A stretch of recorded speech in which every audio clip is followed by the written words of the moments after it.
Breaking news Kurnool bus ప్రమాద ఘటనకు సంబంధించి ఇప్పటిదాకా మీకు తెలిసిన విషయాలు ఒకటైతే ఇప్పుడు ప్రత్యక్ష సాక్షి చెప్పిన కొన్ని అంశాలను మీ ముందుంచే ప్రయత్నం చేస్తాను. ముఖ్యంగా బైక్ ప్రమాదం జరిగిన సమయంలో బైక్ పైన ఎర్రస్వామి అనే వ్యక్తి ఇచ్చిన సమాచారం ఆధారంగా ఈ వార్తను మీకు చెప్పే ప్రయత్నం చేస్తున్నాం.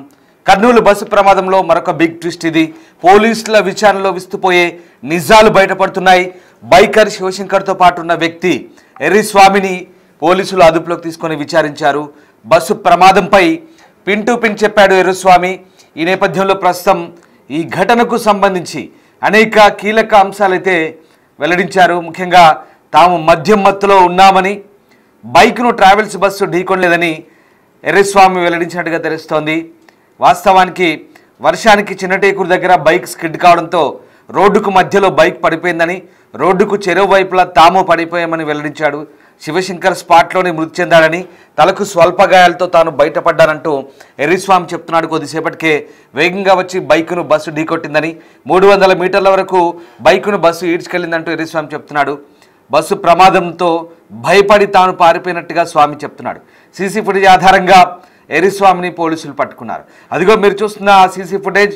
ఎర్రస్వామి అలాగే శివశంకర్ ఇద్దరు కూడా సరిగ్గా రాత్రి 2:29 ప్రాంతంలో అక్కడ వాళ్ళు పెట్రోల్ బంకులో పెట్రోల్ కొట్టించుకుంటున్నట్టుగా ఉన్నటువంటి ఆ సీసీ ఫుటేజ్ దృశ్యాలు మనం చూస్తూ ఉన్నాం. ఆ సమయంలో ఇద్దరు కూడా మద్యం సేవించున్నారు. ఇద్దరు కూడా మద్యం మత్తులో తూలుతున్నట్టుగా మనకు ఆ దృశ్యాలను బట్టి అర్థమవుతుంది. అదిగో ఆ బైక్ను నడిపే క్రమంలో కూడా అక్కడే కింద పడేవాళ్ళు, కానీ ఇంకా బైక్ను అలాగే ముందుకు పోనిచ్చారు. ఇద్దరు కూడా మద్యం సేవించినట్టుగా మనకు అర్థమవుతుంది. సో మొత్తం మీద అనేక కీలక అంశాలు అడిగితే వెల్లడించారు. సో తాను అలాగే శివశంకర్ ఇద్దరు కలిసి బైక్పై వెళ్తున్న సమయంలో సరిగ్గా ఆ పెట్రోల్ బంక్ దగ్గర నుంచి 2:30 తర్వాతే ఇదిగో ఈ బస్సు కావేరీ ట్రావెల్స్ బస్సు అక్కడి నుంచి క్రాస్ అయింది. బస్సు సరిగ్గా అది కూడా అప్పుడే క్రాస్ అయింది. వీళ్ళు వెళ్ళిన తర్వాత వీళ్ళు వెళ్తున్న క్రమంలో వీళ్ళు వర్షానికి బైక్ స్కిడ్ అయింది చెప్తున్నాడు ఎర్రస్వామి. సో ముందు బైక్ నడిపిస్తున్న శివశంకర్ బైక్ స్కిడ్ కావడంతో జాతీయ రహదారిపై నడి రోడ్డు మీద బైక్ స్కిడ్ అయి పడిపోయింది. స్కిడ్ అయి పడిపోయినప్పుడు శివశంకర్కు తలకు బలమైన గాయం తగిలి అలాగే రోడ్డుపై పడిపోయి ఉన్నాడు అపస్మారక స్థితిలో. కానీ ఈ ఎర్రస్వామి ఇంకోవైపు పడిపోయాడు. అదృష్టవశాత్తు అతనికి కొద్ది గాయాలు మాత్రమే అయ్యాయి, కానీ అతనికి కూడా కొన్ని దెబ్బలు తగిలాయి. ఇక అలాగే అపస్మారక స్థితిలో పడిపోయిన శివశంకర్ బైక్ దగ్గరే అడ్డంగా రోడ్డుపై పడిపోయి ఉన్నాడు. ఇది జరిగిన కొద్దిసేపటికే సరిగ్గా ఎర్రస్వామి బైక్ను శివశంకర్ను కాస్త తడిమి చూసి అటు ఇటు లేపే ప్రయత్నం చేశాడు. అలాగే బైక్ను కూడా పక్కకు లాగే ప్రయత్నం చేశాడు ఆ చీకట్లో. కానీ అంతలోపే 100 కిలోమీటర్ల పైగా వేగంతో దూసుకొస్తున్న ఈ సూపర్ లగ్జరీ బస్, ఈ ఎం కావేరీ ట్రావెల్స్ బస్ ఏదైతే ఉందో అంతలోపే దూసుకొచ్చింది.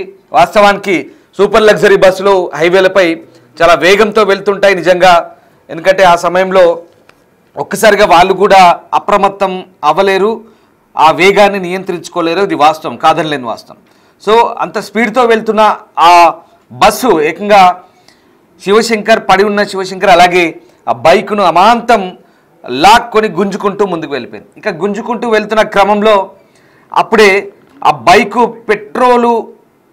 పెట్రోల్ ట్యాంక్ మూత ఊడిపోయింది. ఇంకా అప్పటికే దాదాపు 300 మీటర్ల దూరం వరకు ముందుకెళ్తున్న క్రమంలో ఇదిగో మీరు ఏఐ ఫుటేజ్ చూస్తున్నాం. బిగ్ టీవీ క్రియేట్ చేసిన ఏఐ ఫుటేజ్ అది. సో 300 మీటర్ల వరకు దూసుకెళ్తున్న క్రమంలో నెమ్మదిగా నిప్పు రవ్వలు, మనం సాధారణంగా రోడ్డుపై ఏదైనా రాసుకుంటూ గీసుకుంటూ వెళ్తేనే నిప్పు రవ్వలు క్రియేట్ అవుతుంటాయి, మీరు చూసే ఉంటారు. సో అలా నిప్పు రవ్వలు క్రియేట్ అయ్యే దానికి తోడు పెట్రోలు, ఇలా దాదాపు 300 మీటర్ల దూరం వెళ్తున్న క్రమంలో కూడా అట్లాగే బస్సు వెళ్ళింది. ఇంకా నిప్పు రవ్వలు రాజుకొని నేరుగా బస్సుకు అంటుకున్నాయి. బస్సు పూర్తిగా ఫ్యాబ్రికేటెడ్ బస్సు కాబట్టి బస్సు చూస్తుండగానే తగలబడిపోయింది. ఇదంతా కూడా చూసిన ఎర్రస్వామి ఆ బస్సు తగలబడుతుంటే కూడా చూశాడు. కొద్ది దూరం ముందులో బస్సు మంటలు రాజేసుకుంటూ వెళ్తోంది, కానీ అప్పటికే ఆయన పడిపోయి దెబ్బలు తగిలిన్నాడు. ఏమీ చేయలేని పరిస్థితి.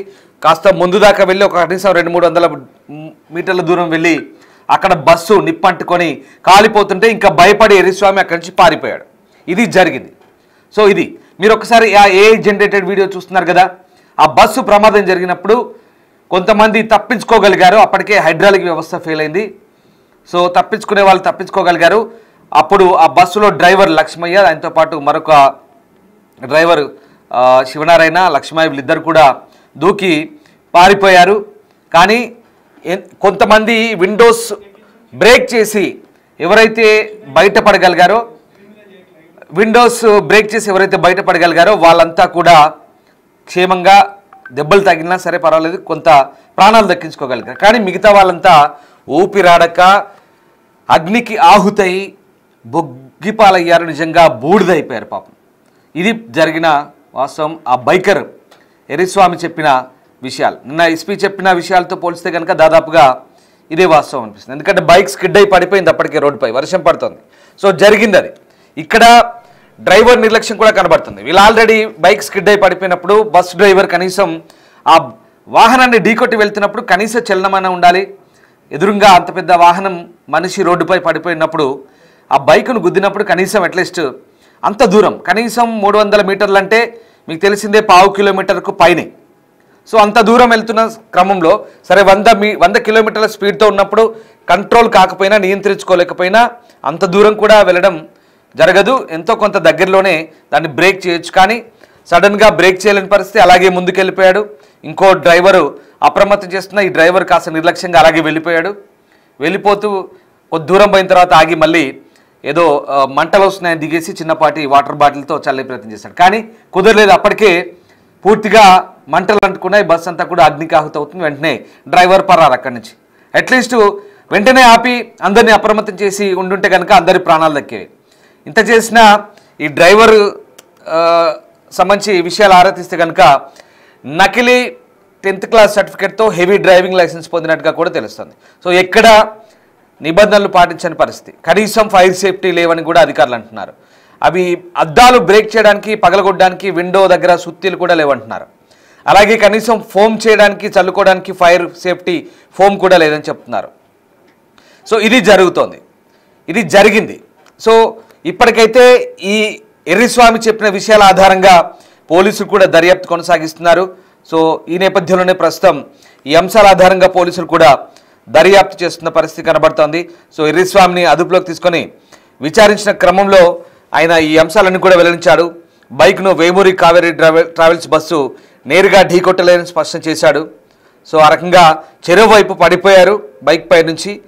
ఆ రకంగా గాయాలయ్యాయి. కానీ శివశంకర్ తలకు మాత్రం తీవ్ర గాయమై వెంటనే అక్కడే స్పాట్లో చనిపోయాడు. అతనిపై నుంచి, ఆ బైక్ పై నుంచి బస్సు అలా వెళ్ళుకుంటూ పోయింది 300 మీటర్ల దూరం. కానీ అప్పటికే జరగాల్సిందంతా జరిగిపోయింది. చాలా తీవ్ర నష్టం, పెద్ద డ్యామేజ్ జరిగిపోయింది. భారీ మూల్యం చెల్లించుకోవాల్సిన పరిస్థితి వచ్చింది అక్కడ బస్సు ప్రయాణికులంతా కూడా. సో ఇక్కడ ఇంకా ఈ ప్రమాదం జరిగిన తర్వాత ఒక ఆవిడ పుట్టపర్తి నుంచి వస్తుంది. ఆవిడ ఒక 5-6గురిని రెస్క్యూ చేసింది. జిల్లా ఎస్పీకి తన కాంటాక్ట్ నెంబర్లో ఉన్న జిల్లా ఎస్పీకి సమాచారం ఇచ్చింది, వీడియో తీసి పంపింది. అంతా ఆమె అలర్ట్ చేసింది. ఇంకొక వ్యక్తి నంద్యాల నుంచి వస్తున్నాడు. అతను ఒక 5-6గురిని రెస్క్యూ చేశాడు. అతను కాపాడగలిగాడు. సో ఈ మొత్తం వ్యవహారంలో ట్విస్ట్ ఏంటంటే, ఈ మొత్తం వ్యవహారంలో ఈ బస్సులో మంటలు చెలరగడానికి, పూర్తి స్థాయిలో బస్సులో మంటలు పెద్ద ఎత్తున వ్యాపించడానికి ప్రధాన కారణం, మరొక కారణం కూడా చెప్తున్నారు. అదే బస్సు లగేజ్ క్యాబిన్లో ఉన్న మొబైల్ ఫోన్స్. దాదాపు 200 పైన మొబైల్స్ ఉన్నాయని చెప్తున్నారు. 230 పైగా ఉన్నాయని చెప్తున్నారు. సో మొబైల్ ఫోన్లు అన్నీ కూడా లేటెస్ట్ మొబైల్ ఫోన్స్. ఇవన్నీ కూడా ఆ బ్యాటరీలు, మొబైల్ ఫోన్ల బ్యాటరీలు ఏదైతే ఉంటాయో, బహుశా లిథియమో ఇంకేదేంతో తయారు చేస్తారు కదా. సో ఆ బ్యాటరీలన్నీ కూడా అమాంతం ఈ మంటలకు పేలిపోయి ప్రమాద తీవ్రత పెరిగింది. సో ఇది ఇక్కడ ఫ్యూయల్ ట్యాంక్ అంటుకుంది. అలాగే ఫ్యాబ్రికేటెడ్ సీట్స్, మిగతా బాడీ, బస్ బాడీ అంతా తగలబడిపోతుంటే దీనికి ఈ మంటలు, మొబైల్ బ్యాటరీలు కూడా పేలిపోయి మంటల తీవ్రతను, ప్రమాద తీవ్రతను మరింత పెంచాయి. సో ఇది ఒకటి కాదు, చాలా కారణాలు ఉన్నాయి ఇక్కడ. తొలుత డ్రైవర్ నిర్లక్ష్యం, తర్వాత వరుసబెట్టి ఈ ప్రమాదాలు, ఈ మంటల తీవ్రత పెరగడానికి ఇవన్నీ కూడా కారణమయ్యాయి.